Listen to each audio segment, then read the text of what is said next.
This meeting is being. All right. We are on the chapter 29, Living is Life's Only Purpose, in Sri Nisargadatta's book, I Am That. And this living is life's only purpose really speaks to a lot of things going on right now. Just being is your purpose. Just your purpose is not to do, in the sense of getting something or achieving something. I think in life we're trained from birth, really, at least I was asked constantly as a young boy or a girl, what do you want to become? What do you want to do when you grow up? What do you want to be? It's a constant refrain when you're a kid. All the adults want to know, what do you want to become? What do you want to be? And so we take on that idea of life. And I was quite astounded to find when I hit 45, that moment when I realized that I had less time in front of me than I had behind me. And that thought really went deep when I thought that one morning, laying there thinking about being 45 and kind of looking at my life, to realize as you grow older, that doesn't fit anymore. You can't think about what you want to become, or because you don't have the time to do it. And so you're kind of left looking around going, I guess this is it. I guess this is what happened. And you deal with that, whether it's good or bad. And so living is the point. Now, what does that mean? I'm very excited about this because this has been such a beautiful door opener for experience for me. Because this is new to me. I've shared with you guys a lot this 2-year experiment that I'm on right now. What it's brought me to is learning to live on a dot instead of living on a line, which is something I'm very excited about because it really entails so many components of my inner world, my way of thinking, my views on things. And it's been a big adjustment. It's still a big adjustment. It's going to be a big adjustment for quite some time, I think, because it's one of those things that unfolds. You start realizing how much you're addicted to living on a line with a past, a present, and a future, and planning and manipulating that timeline so that you get what you want and living in that space. And we apply it to our spiritual life. We apply it to everything. And we miss it entirely. We miss the whole point of being entirely. We are not here to get or achieve anything. We're here to express. We're here to express our divine nature. It's like a flower. We're supposed to be flowers, in a sense. Make an effortless manifestation of beauty, just according to our nature. That's what we're here for. And so in every moment, there's nothing to do in the sense of fixing, repairing, completing, whatnot. In the moment, your only job is to take the conditions of the moment, the limitations and restrictions of the moment, and create beauty, create something beautiful out of it. That's your purpose. And then you take that something beautiful and you just throw it. You throw it just like a flower. Nobody tries to save the flowers. The flowers come, they bloom, they wilt and go away. And so that's our life. As we're here, we just simply are here to take the moment and to add our nature to it, as it were. It's I like that idea. Like when on Father's Day, I remember buying my father a little Snoopy statue that said "Think Snow." I don't know why. I loved it to death. I thought he would like it. But I was buying that gift and running around the store trying to figure out something to buy my dad for Father's Day. My mother had given each of us, me and my 2 brothers, a $10 bill, and we could run around the whole store trying to find our dad our little Father's Day gift. And I remember as I was walking around looking for something to get him, I was kind of annoyed by the fact that he didn't tell me what he wanted. And I was kind of annoyed by the fact that here I was running around the store looking for something that he would like when I had no idea what to get. And then it occurred to me that I was using his own $10 to do it, to buy that gift for him.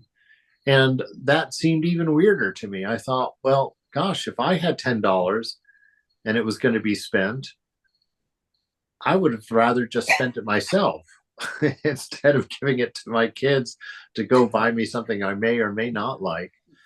And I've thought about that a lot because there's a lot in that. We're in that condition right now. We everything we have is given to us by the universe, by the divine, by the beloved. Every scrap of every resource we have comes directly from the hands of the Divine Mother. And so really, we don't have anything to give to Mother because it all comes from her. But what we do give is our love, right? Because I took my father's $10, and certainly he could have gone shopping and bought what he wanted with that $10. But I took that $10 and I bought him a little Snoopy sculpture, sculpture that said "Think Snow," and brought that home to him. And he was thrilled by it. He received it very warmly, and it's still, at least the last time I saw it, it's still sitting in his room. And the thing about that is, why that whole exercise of him giving $10 to each of his kids to go buy him a Thanksgiving gift or a Father's Day gift, Thanksgiving gift, a Father's Day gift, and how that still became special because I take that $10 that he gave me, which is neutral, nothing. But then by being his son and taking that time to think about him and taking that time to invest that money in something that I think he would like, that he would enjoy, I'm investing my own love into that thing. And that's what I'm giving my father for Thanksgiving. I don't know where that's coming from. That's why I give that to my father as a Father's Day gift. Right. So it's not the thing and it's not the money that you give back to your father. That was his to begin with. What you give to your father or to your parents for your gift is the effort and your love that you put into that thing. And that's the gift. And so your life is that. Your life, there's nothing here for you to get, nothing for you to do, nothing. It all belongs to Mother. She can do anything she wants in it. And so what yours is to do is to take what is available in this moment, add your nature to it, your Satchitananda, your wisdom and your love through your being, make something beautiful and throw it back. Give it to the Mother, not because of the thing itself, but because it's now an expression of that divine love that's within you. And so this is what Nisargadatta is pointing at, in a sense, when he's saying that living is the point of life, just being here. And it falls nicely in line with that whole idea of life is religion. We don't need a separate word. We could have done without the word religion and just used the word life. We probably would have been safer, and understand that living life with attention is how you are spiritual. Living life with attention is how you are spiritual. And you read the scriptures of the moment. All of the world scriptures were distilled from this same moment. This moment has never begun, never ended. It's eternal. This moment is our experience of eternity. And so being in this moment, is our point, is where all of it happens. And so this is what he's talking about. So living here in this moment, distilling from this moment the same scriptures that all the sages have distilled. And how do we distill scripture from the moment? Through discernment, through attention, through awareness, and through that awareness, we slowly get purified until the moment and the divine nature within unify, become a harmonic existence, in perfect step with one another. All right, so our questioner starts off today asking, there must be some way of making out who has realized and who has not. If one is indistinguishable from the other, of what use is he? My goodness. So how do we know if someone's realized or not? Because the common idea is that only a realized person can recognize a realized person. Because we all run around projecting our own stuff on everybody. We don't. A realized person wouldn't look realized to us because we would be projecting our own motives on all of their actions. We wouldn't understand their actions being motivated by their enlightenment. So we would go ahead and just project our own ignorance and give reasons to the whys of their lives. And so because of that, we don't see them. We don't recognize them. So he wants to know, how can we find out? If you can't find out, what's the point of having a realized person? Maharaj says, he who knows himself has no doubts about it. Right? This is how, somebody asked me the other day, how do we know that we're not realized already? And I said, well, just asking that question is the proof. When you have that experience, when you come to that knowledge, it's not an experience, but we'll just hang with that word. When you come to that point of knowledge, there is no question. There is no question. It's a knowing that is complete. It's like if you have a vision of the divine, there's no question. That's what Swami Prabhupada, I asked him, I said, how do you know if something was a vision or just a daydream? And he said, oh, because that question doesn't arise when you have a vision. If that question arises, then you've just had a daydream. Don't worry. That's the question itself tells you the truth. He says, when you have a direct revelation or a direct gnosis, which is a word I found in the Christian books the other day. That sounds like a good word. Gnosis, a knowing that's sort of in its completion comes to you. And so these experiences, they're hyper realistic. They happen at a higher resolution than what the senses happen at in computer speak. So he who knows himself has no doubt about it, nor does he care whether others recognize his state or not, because there's no ego there. There's no egoism left for the person who's realized. They're no longer concerned about picking cherries, to add to their pile of cherries. They are content in themselves and know themselves to be everyone. And they know themselves to be the source of the dream that they're living in. And so there's nothing that, if you live in a dream and you know that you're dreaming, you know that there's nothing being done, and there's nothing to accumulate, there's nothing to accomplish, because when the dream ends, it all goes away. It just simply evaporates into an unreality. And so you're unconcerned with it. It doesn't worry you. It doesn't cause you anxiety. You feel no need to manipulate it or change it. You accept it as it is. And again, you come back to simply not emulating, but exuding your nature of Satchitananda. Rare is the realized man who discloses his realization, and fortunate are those who have met him, for he does it for their abiding welfare. Right? So he says, a rare is it that a realized man would say, hey, I'm realized, or a realized person. Why would a realized person run around telling people he's realized? Because realization is that there's no ego. There is no ego self, no individual self there. So there's no concern about your reputation. There's no advantage to run around telling people. And not only that, there's no I in a realized soul in order to hang all these attributes on.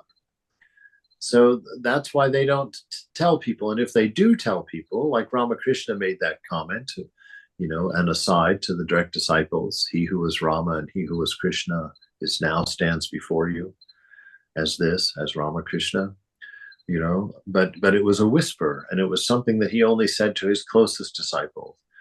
And so this is a good lesson for for the world, because there's a lot of people. I went to when I was in North Carolina one time. There was an Advaita retreat weekend being held by a small group of Advaitists that had their own thing going. And I heard about it, and I thought that I would just put on some street clothes and go hang out at this Advaita group meeting just to see what was going down, to see what were they doing with that, being an Advaitist group. And so I went, and the guy was great talk, very consistent in his thinking, and I didn't find anything of concern there. And I was talking to the person. I said, "Well, how do you select your speakers?" And she said, "Oh, well, we only invite enlightened speakers." It's like, wow, is this your only one? I mean, how do you make a speaker list of enlightened speakers? What an amazing statement. Anyway, and so, in this world, there's lots of ideas on what enlightened means and what realization means. And there's a lot of teachers going around making that claim that I'm enlightened, or that I've had that final experience. I actually had somebody ask me that last week. Have you had the final experience? And I was like, I hope not. But so someone who is highly spiritual, somebody who has seen the reality, is not going to go around telling people, I've seen the reality, I'm the one. That's actually a warning sign, because that hints of a sense of egoism, a sense of I still remaining in there. All right, so the questioner says, well, when one looks around, one is appalled by the volume of unnecessary suffering that is going on. People who should be helped are not getting help. Imagine a big hospital ward full of incurables tossing and moaning. Were you given the authority to kill them all and end their torture, would you not do so?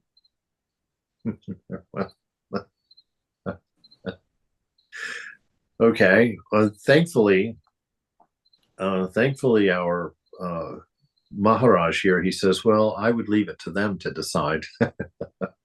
I'm not going to go in and kill them all myself. Right, but look at this. This is an interesting question, because this is something that I find a little bit humorous, because I've noticed in myself that really the questions that I ask of God, why is there so much suffering in the world? I'm asking that question, and at the same time, I'm not doing anything to alleviate that suffering, or doing very little. And so he says, when one looks around, one is appalled by the volume of unnecessary suffering that's going on. People who should be helped are not getting help. Well, who's that on? It's very handy to ask God that question, as if he, she, that is the one responsible for that, and not be doing anything on your own to alleviate this unnecessary suffering that you're observing all around you. Right? And so our questions for God are not really questions for God. They're questions for you. Oh, why does the Lord allow so much hunger in the world? Well, why do you allow so much hungering in the world? Certainly you have some extra money, some extra food. Are you making any efforts in that sense, to alleviate the suffering? Because you are the verb of God. You are the manifestation of that divine principle, Satchitananda. It's up to you to alleviate the suffering of the world. It's up to you to follow your nature and to live a life of inspiration based on love and wisdom. So ask your question of yourself. Why am I allowing so much suffering in my world? Why am I allowing so much hunger around me without doing anything about it? And it's a great way to motivate ourselves, or to at least get an idea of the potential that we have to be that light in this world. So he said, so if you were given the authority to kill them all and end their torture, would you not do so? And Maharaj, well, I'd leave it to them to decide. Questioner, but if their destiny is to suffer, how can you interfere with destiny? Maharaj, their destiny is what happens. There is no thwarting of destiny. You mean to say everybody's life is totally determined at his birth? What a strange idea. Were it so, the power that determines would see to it that nobody should suffer, right?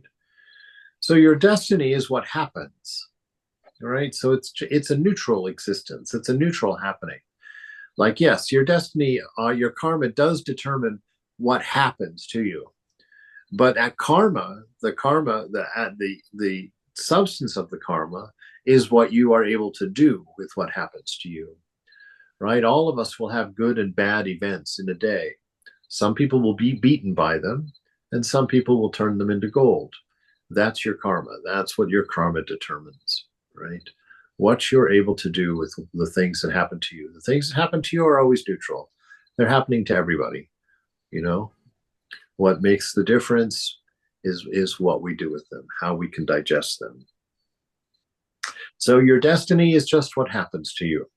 There is no thwarting of it. It just comes. It just is. You mean to say everybody's life is totally determined at his birth? This is not the thing, you know? And even if it was the thing, it's not an important point, because every book has its ending already written. Every book already has every decision made, and yet you read them. Why? Because it's news to you. You don't know how it ends, and you don't know what decisions they make. And so the book is exciting and wonderful, and so you read it and enjoy it. Your life is the same. Whether or not it's predestined, whether or not you are doing it or not, doesn't make any difference at all. Yes, yes, omniscience suggests that God knows already how your life is going to be and how it's going to end and what you're going to do with it. But that's not the point. The point is you don't know. And so read the book, enjoy the book, even though it may already be written and it may already be determined, you don't know. And so whether or not we have free will or not a big question. It's a nice philosophical discussion, but it doesn't make any difference to you because you don't know what that predestination is. And so it's new and exciting and fresh for you. So you live your life. Don't be concerned with destiny, with whether it's already written, whether there's free will or not. Be where you are and live your life accordingly. So now the questioner says, well, what about cause and effect? Maharaj, well, each moment contains the whole of the past and creates the whole of the future, right? So every moment is, and the whole past has conspired together to create that moment. And from that moment, all the potentials of futures are enumerated, are determined. So this cause and effect, it's only a tool of the mind, really, because cause and effect only exists if you put boundary lines and study what's in between those boundary lines. Because if you take out the boundary lines, you see clearly that every cause is an effect, and every effect is a cause. And so you can't separate it out, a cause and an effect, right? At least not without a lot of interpretation from the mind. Otherwise, everything is its own cause. Everything is its own effect. This is the moment. This is what isness is. Each moment contains the whole of the past and creates the whole of the future. Questioner, but past and future exist? I think I just did a vlog on this yesterday.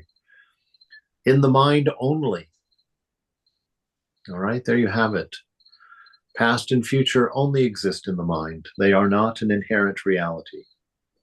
They are simply a way of thinking. So in the mind only, time is in the mind. Space is in the mind.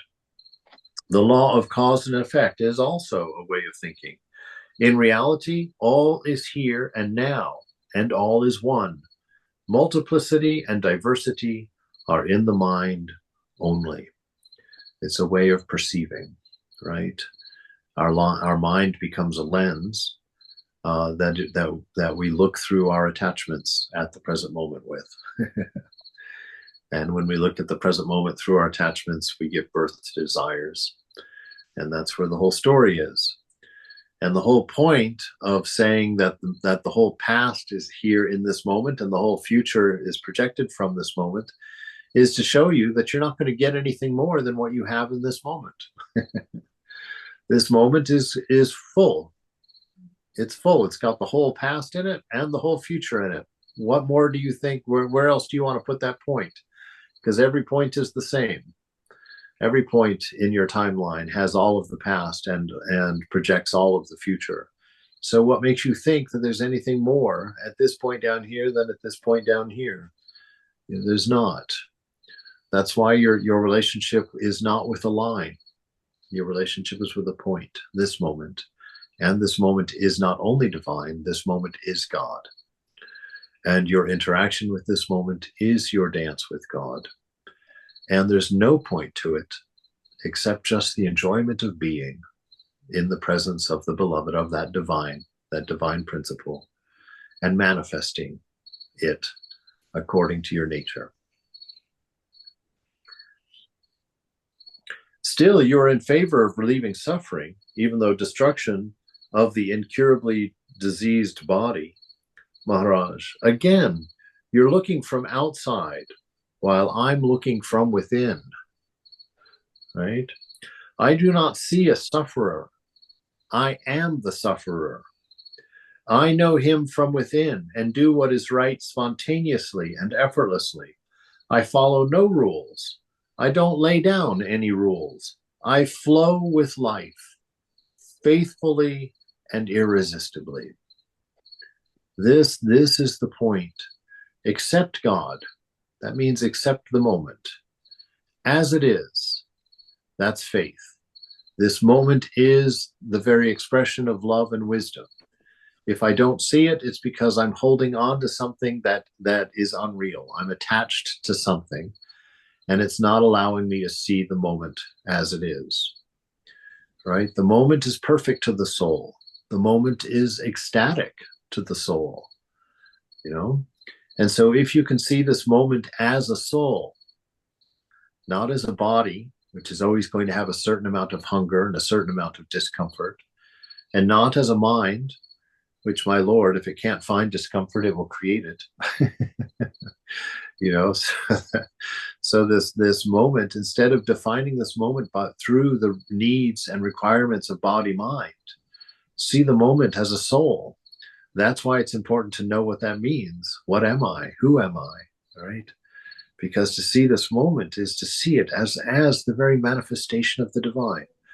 And for a realized soul, they can look at it, and it may be in the middle of a war. It may be in the middle of the most horrible set of circumstances we can think of. And yet the realized soul would see ecstasy in the moment, would see the divinity of the moment, and would know that all is well. Regardless of the horrific conditions of body and mind around him, he wouldn't be concerned with those. He's seeing the dream from the perspective of one who knows that it's a dream, right? And knows that there's only one sleeper who has become everything in the dream. And so it changes the whole notion of what that dream is. There could be a narrative created by a body-mind that would make that dream horrible. But for the awakened dreamer, that dream is a potential of infinity, a potential of endless stories of love contained within it, every character being one of those stories. Right? So again, you look from the outside while I look from within. I don't see a sufferer, right? And that means we see ourselves from the outside in. We define ourselves by body, by mind, and by conditions and circumstances. We define ourselves that way. So we walk around the room, define the world. We walk around the world defining everybody else by those same standards. We truly see everybody else as bodies and minds, and we see them from the outside in. And we live in the story land because we can't see from the outside in. We're looking from the inside out. So all of this narrative that's being produced in the mind by seeing things from a perspective that isn't ours. To see things from the outside in, that's not our perspective. We see from the inside out.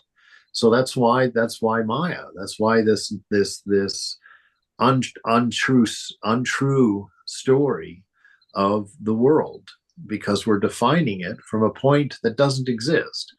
We're defining it from a set of attributes which are not ours, and we're assuming things that we cannot know, right? And so that's what happens. We start seeing the world as body and minds, and we see the troubles as such. And whenever we go to change or to help or to go, we always act from the outside in, and it gets us in trouble.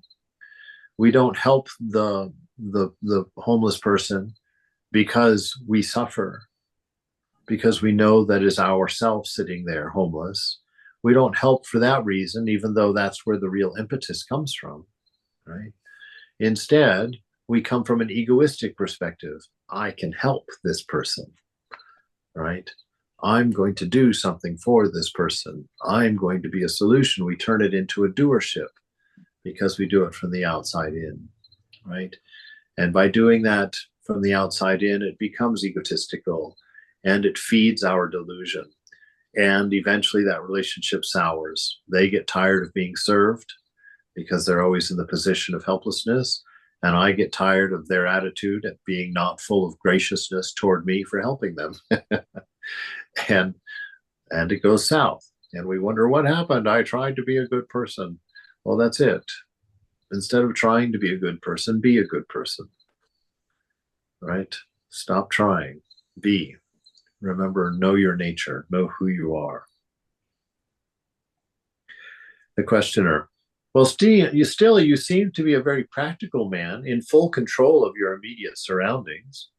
Maharaj, well, what else do you expect me to be? A misfit?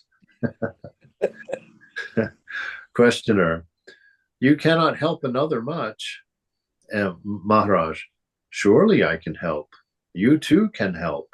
Everybody can help. But the suffering is all the time recreated. Man alone can destroy in himself the roots of pain. Others can only help with the pain, but not with its cause, which is the abysmal stupidity of mankind. There you have it. There you have it. Okay, so yes, I can help and you can help. Absolutely. We are able to alleviate suffering by our nature. Everybody can. But the suffering is all the time being recreated because it's our attachments that's causing us to suffer, and we're not giving up our attachments. We're trying to accumulate, to grab them, to manifest them, right? Which is just prolonging our trouble, deepening our wound, not letting ourselves heal of this desire for things that can give us nothing. So all of our suffering is all the time being recreated because we're not giving up the cause of our suffering. We're just trying to alleviate the condition of suffering. Man alone can destroy in himself the roots of pain. You can renounce, you let go of your attachments, discern, see how this world is, understand how it affects you, right? Others can only help with the pain, but not with its cause. Nobody can change your life. You have to change your life. You have to let go, which is the abysmal, right? What is the cause? The abysmal stupidity of mankind. And how do we unpack that? The abysmal stupidity of mankind. It would be a wonderful t-shirt. Not very positive, though. But the abysmal stupidity of mankind is that we do the same things over and over, expecting different results. That's the stupidity of mankind. We want to realize God, and yet we barely change our life at all from day to day in order to do so. We say we do our same, 45 minutes of meditation in the morning, and then go on about with 8 to 10 hours of work, and then another half hour of, some distracted meditation in the evening. And that's it. And then we look at life, we're like, oh, religious, spiritual life's not giving me much. I think I'll cut my meditation time down. It's so this is our stupidity. We expect life to be different from day to day without changing our day to day, without climbing up the hill. So don't be afraid of change. You live in the current of continual unrepeating change. You know, find that rock within that sits in the middle of that stream. So will this stupidity ever come to an end, Maharaj? In man, of course, any moment. In humanity as we know it, after many years, after very many years. In creation, never. For creation itself is rooted in ignorance. Matter itself is ignorance. Not to know, and not to know that one does not know, is the cause of endless suffering. Very interesting things here. So, will our abysmal stupidity ever come to an end in man, in the individual, in you? Yes, he says. Yes, this stupidity will end. That's the whole point of life. Life is training stupidity out of you, little by little, and it's doing it at the rate at which you're willing to let go of your stupidity. So those of us who are clinging to our stupidity stay stupid longer. And those of us willing to renounce the things that aren't helpful to our nature, to our realization, those people stay stupid for a shorter time. So as an individual, yes, absolutely. Yeah, this stupidity will end any moment, even, because it's a gift of grace, actually. So any moment it could happen. In humanity as we know it, well, after very many years, yeah, we'll all get there. It's going to take some time because there's a lot of people loving a lot of things, right? So after many years, in creation, in the whole as a self, never. Not going to happen. That's never going to be fully purified. Why? Because ignorance is necessary for manifestation. If nothing's out of balance, then nothing will move. So there has to be imbalance for there to be change. There has to be something missing in order for there to be change. Otherwise, if things are stable, they don't move. That's why we have the ultimate definition of the divine is the divine unchanging absolute, right? That which never changes. Why? Because it's perfect. There's no instability there. There's no will there. So God is that divine principle. We'll call it a principle. We'll call it a noun. And then we, this dream of that noun, we are the activity. We are the changing. Right? So this to be changing, we have to be out of balance. We have to think something is missing. And that's that whole notion of the Garden of Eden. You know, that was the serpent's, that was the snake's whole job, was to get Eve confused enough to forget that she was already godlike, that she was already in the Garden of Eden, for crying out loud. That silly piece of fruit wasn't going to add anything to her life. But he had to not convince her, he had to just make her shaky, make her unsure. So he asks her some weird questions. Before she's able to really answer them, she's confused. Then he puts her attention on the fruit. Look at how beautiful it is, right? And so she steps into the senses, sees the beauty, then wants it, and then goes and gets it. And that's the process of delusion. That's where we're at. But that's what's necessary for a story to happen, right? If there's not a problem, if there's not a central theme to the story, a problem that has to be solved, you know, a crown that has to be earned, a secret document that has to be found, a weapon that has to be recovered. If there's nothing missing, if there's nothing out of balance, there is no story. So as creation, it will always go on. This is eternal. This is the play of the mother. So there's that part of mother which is moving and constantly changing, and there's that part of mother that's the absolute unchanging, the stability within the world, the eye of the storm, the eye of the hurricane. Questioner. Well, we're told of the great avatars, the saviors of the world. Maharaj, did they save? Wow. That's a question I would never be willing to stand up and ask. I wouldn't be that bold enough. But look at this. We're told of the great avatars, the saviors of the world. Maharaj, did they save? Wow, that's a hard question. They have come and they've gone, and the world is plodding on. Of course, they did a lot and opened new dimensions in the human mind. But to talk of saving the world, it's a bit of an exaggeration. Right? Very. I love this. You don't know. I've got such an iconoclastic mind. I love this notion. You know, this is a taboo question. If I ever had one growing up, you know, if somebody had said Jesus is the savior of the world, I'd be like, yeah, but did he? You know, that's a pretty bold thing to say. And here he's saying it. He says, well, did they save? They've come and they've gone. He came and he went, had his effect, is having his effect.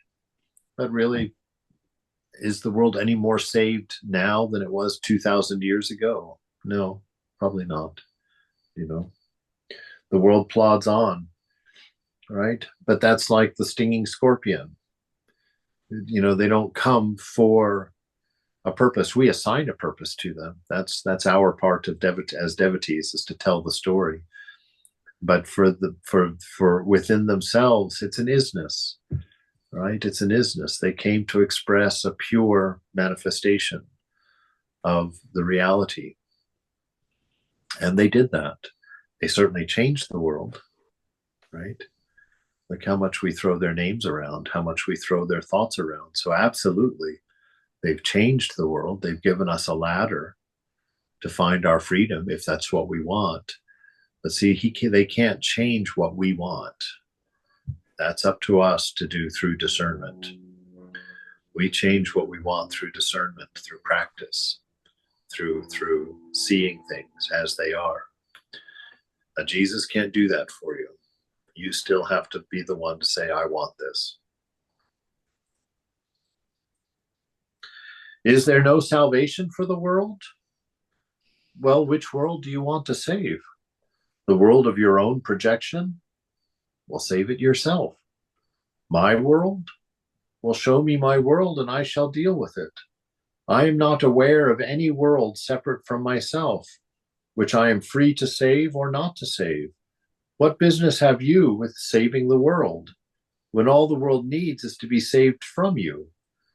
Get out of the picture and see whether there is anything left to save. Right? It's your perceptions and your summary of those perceptions which create the world, which create the need, which defines it as unsaved, which defines it this way or that way. Right? And we're judging it by what standard? By the standard of a body, by the standard of a mind. We're not judging it from the standard of the soul, because we don't even know about that yet. We're still ignorant of that nature of what we are. So by seeing the world from a perspective that's not valid, that doesn't have any real meaning, isn't the way. Don't create a world that needs a savior, right? Create a world that's just that's spontaneously created and destroyed simultaneously by the manifestation of your nature. That's it.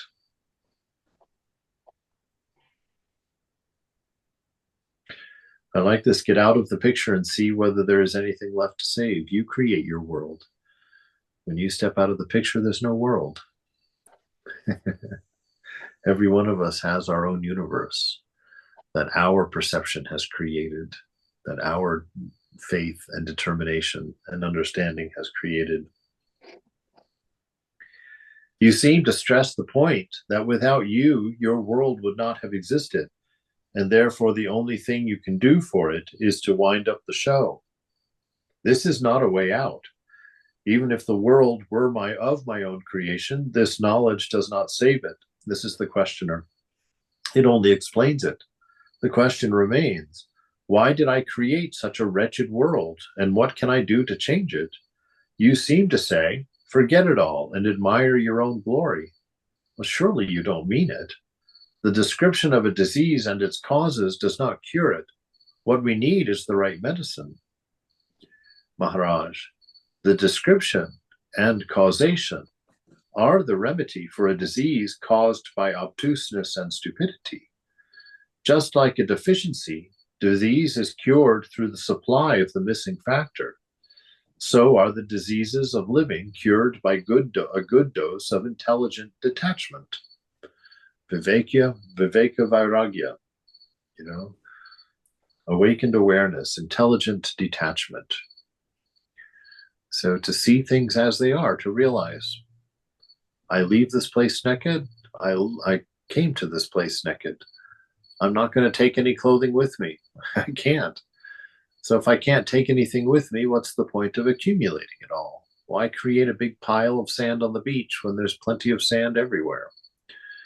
Right? Why am I doing this? And so we stop doing things out of a sense of accumulation or a sense of getting, and we start doing things as a response to inspiration. Not to get anything, but to express something beautiful, to express the most beautiful, that which is in the very center of us, that ability to love, right? So the description and causation are the remedy for a disease caused by obtuseness and stupidity. This is how we cure the disease. We surrender our ignorance and we sit in silence before the reality and just simply open ourselves to the truth. The truth is self-apparent. We need not do anything to see it. We need to look at it. And we need to not tell a story about it. We need to let it tell us who it is, right? So we try and come to a place of beautiful silence, not where we define ourselves, but we let our experience of being make us aware of who we are, right? And it has to be spoken in weird words like that because it's not a string of attributes. What gets revealed to you in the silence of your meditation is not a string of attributes saying that, oh, you are this, you are love, wisdom, and being. No, that's a placeholder. You're much more than that. You are something that cannot be limited in a word. You are something that cannot be caught in an adjective. And so when you find out what you are inside, you won't be able to turn around and tell me, because it will just be a gasp on your part and a disappearance of ignorance. That's all. A gasp and a disappearance of ignorance. And then just the overwhelming reality within you. So define yourself from the inside out and you run into your immensity immediately. Define yourself from the outside in and you're as small as you can be in this universe. You cannot, the questioner says, you cannot save the world by preaching counsels of perfection. People are as they are. Must they suffer? Maharaj, as long as they are as they are, there is no escape from suffering. Remove the sense of separateness, and there will be no conflict. Right? Know that there is no separateness. Get rid of that's the same thing as saying get rid of egoism. You're not separate. You and I are not separate. We affect each other very intimately. We should become aware, distinctly aware of that truth. Right? And in that awareness of that unity, it will flow.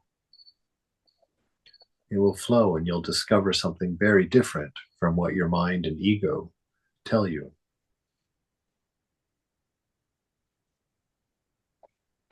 Remove the sense of separateness and there will be no conflict. That's hard to do.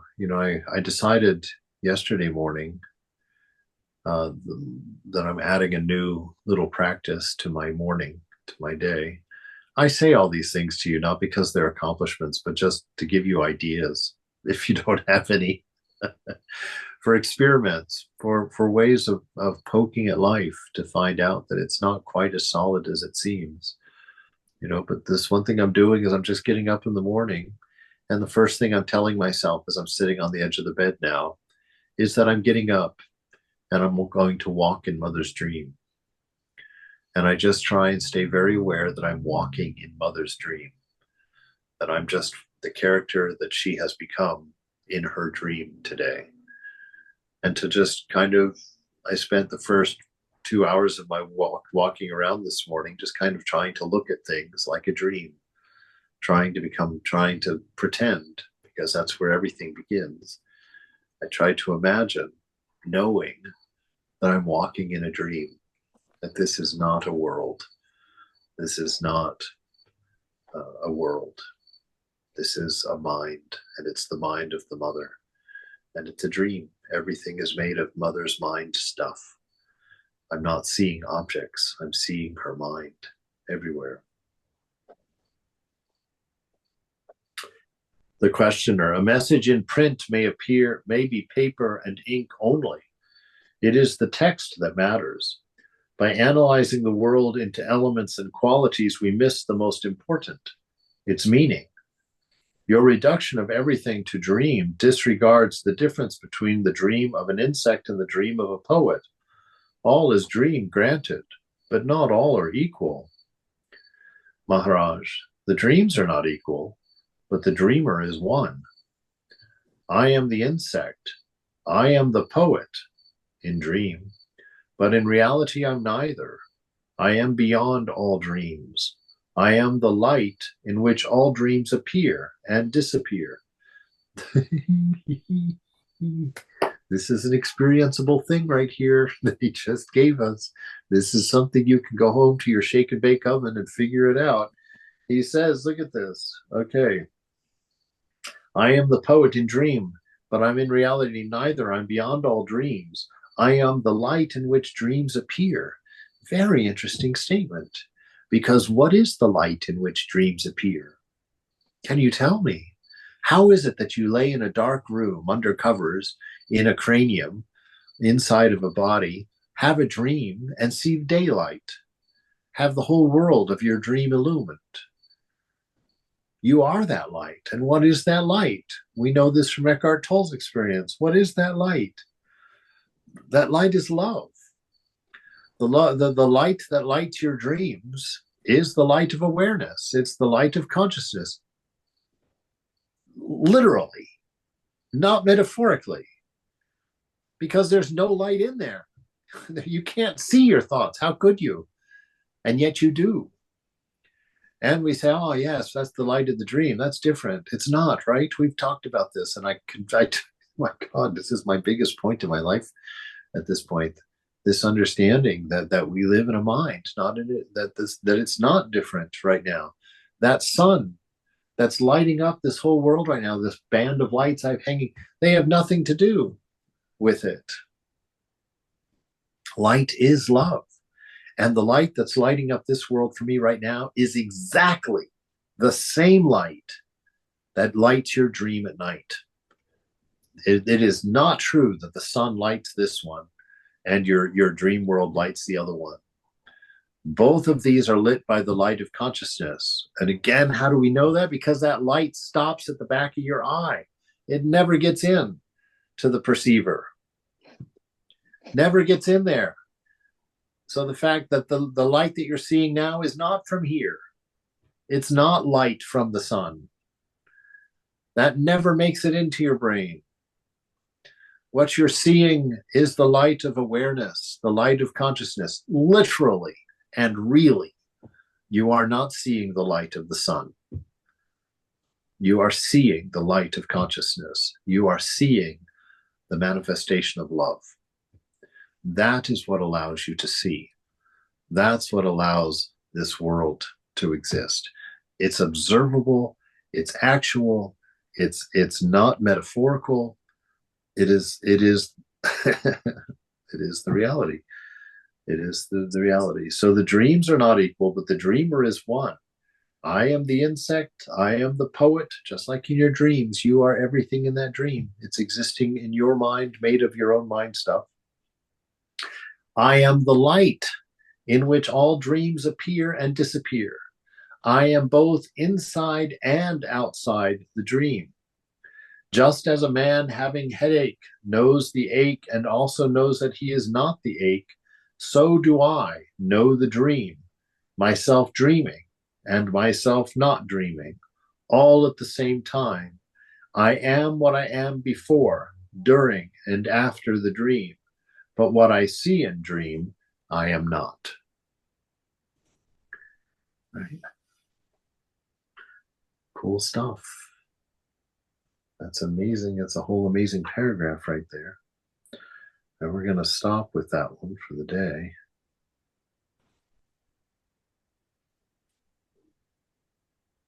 But